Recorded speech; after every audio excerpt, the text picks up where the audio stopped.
Welcome to Undersea, my name is Ponoob. This is a speedrun guide. Undersea takes forever because you have to visit it 3 times, so let's get started.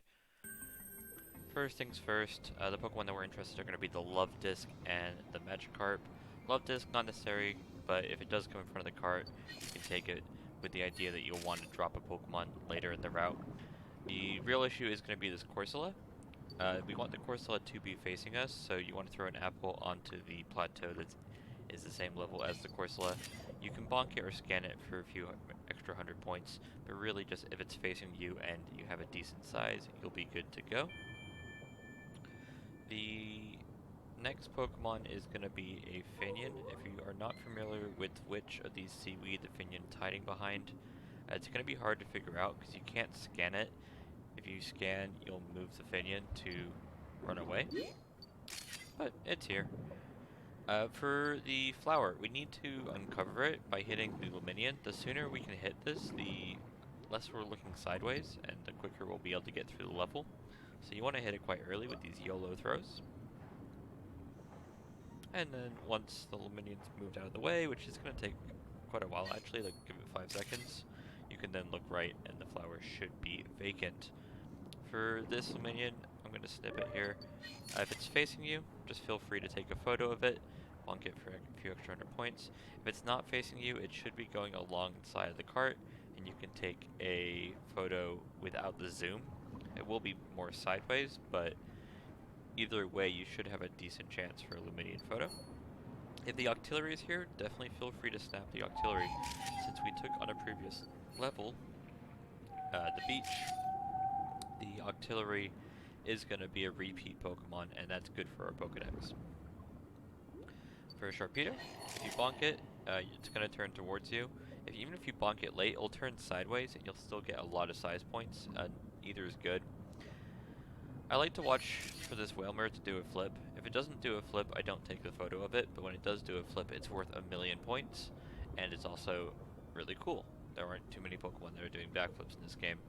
Again, similar to the Luvdisc, if you have a Pokemon that you took that isn't necessarily part of your route, you're going to want to cut a Pokemon later. So if I'm taking this Wailmer, it means I need to cut something like this Qwilfish or the Tentacruel coming up. For the Qwilfish, they will automatically puff up if you give them enough time, but you can scan them to have them puff up early and guarantee the timing.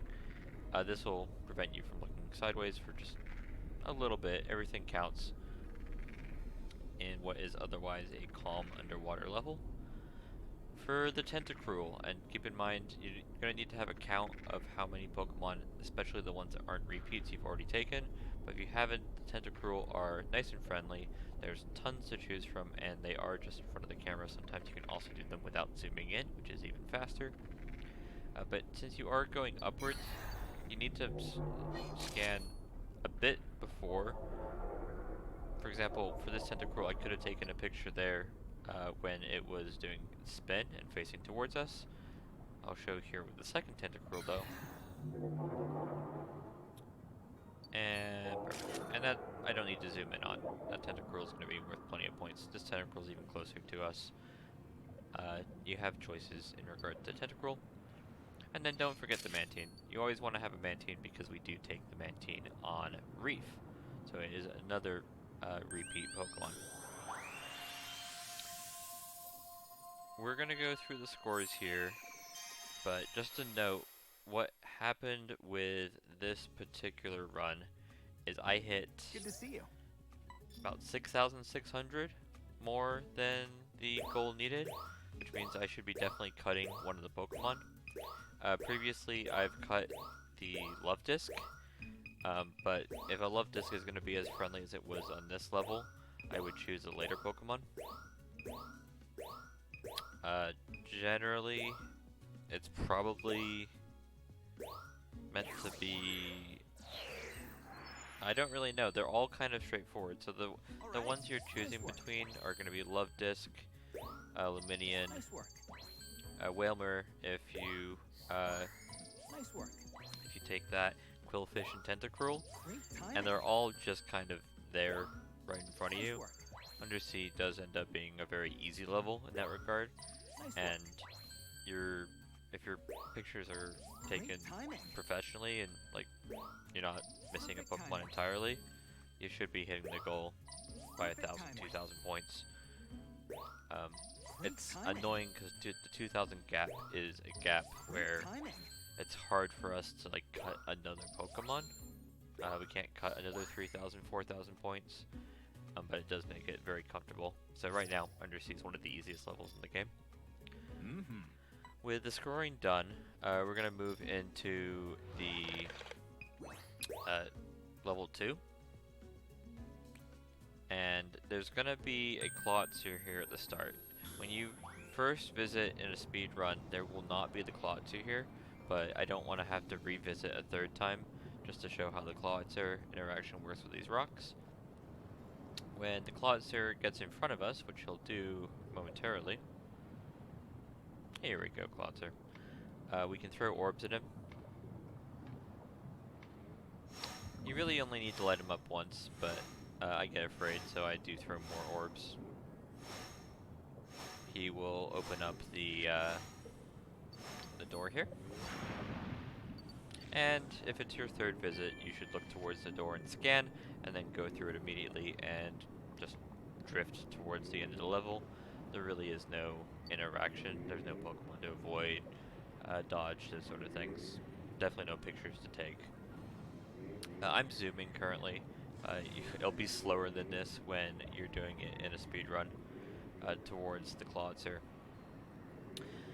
This is the Pyukumuku. I mentioned it's a 50-50 between the Pyukumuku and the Octillery. If Octillery, that's good RNG. If it's a Pyukumuku, that's bad RNG. You shouldn't be looking around like I am when doing a speedrun. You just want to be facing forward. While you can hit this Clawitzer from quite far away, the orb and like the illumination of the Pokemon will run out. It's on a bit of a timer. When the bat guy starts roaring like now, I think is a good time for you to start hitting throws. There's no punishment for like zooming in on these throws since we're exiting the level here in this cavern. Once you've illuminated one of the Clawzers and you see the bubbles from the one that lost, that's when you quit.